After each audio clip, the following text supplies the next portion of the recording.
এখন চলে এসেছি শ্রী শ্রী রূপ সনাতন স্মৃতিতীর্থ।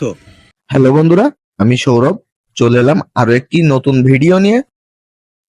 আজকে আমাদের গন্তব্য শ্রী শ্রী রূপ সনাতন স্মৃতিতীর্থ মন্দির। চলুন ভিডিওটি উপভোগ করতে থাকি। আমরা এখন আছি যশোর খুলনা হাইওয়েতে। রাস্তার কাজ চলমান হওয়াতে আমাদের একটু যাতায়াতে দুর্ভোগ পোহাতে হচ্ছে। তো আরো বৃষ্টির সময় বৃষ্টি হয়েছে, রাস্তায় অনেক কাদা, যতটুকু রাস্তা খারাপ। তো আমরা ভাঙা রাস্তাগুলো পার হয়ে গেলাম, তো নোয়াপাড়া পৌরসভার ভিতরে ঢুকে পড়লাম। আপনারা দেখতেই পারছেন রাস্তার পাশে কয়লা রাখা আছে। এই কয়লাগুলো বিদেশ থেকে আমদানি করে নিয়ে আসা হয় এবং সারা বাংলাদেশে এখান থেকে পাঠানো হয়। তো এখানে শুধু ট্রাক আর ট্রাক ট্রাক ভরে ভরে কয়লা বিভিন্ন জায়গায় পাঠানো হয়।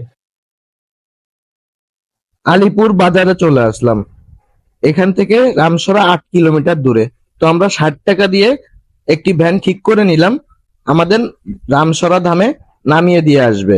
তো আপনারা যারা আসবেন এখান থেকে ২ জন বা ১ জন বা ৪ জন যারাই আসেন না কেন, ১০০ টাকা বা ৮০ টাকা মতো খরচ হবে আপনাদের রামসরা ধামে যেতে।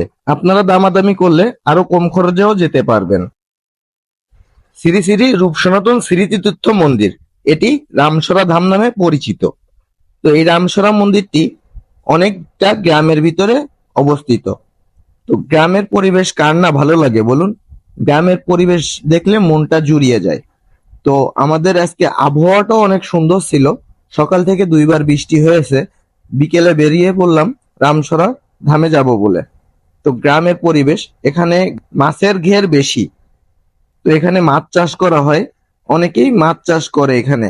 ঘের আর ঘের, যত দূর চোখ যায় শুধু ঘের। এখানে ড্রাগন ফলেরও চাষ করা হয়েছে। তো শহরে ড্রাগন ফলটা অনেক পরিচিত একটি ফল। তো রাস্তার পাশে দেশি খেজুর গাছ আছে। দেশি খেজুর গাছে খেজুর ধরেছে, পেকেও গিয়েছে। তো দেখতেই পারছেন যে ঘের, মাছের ঘের।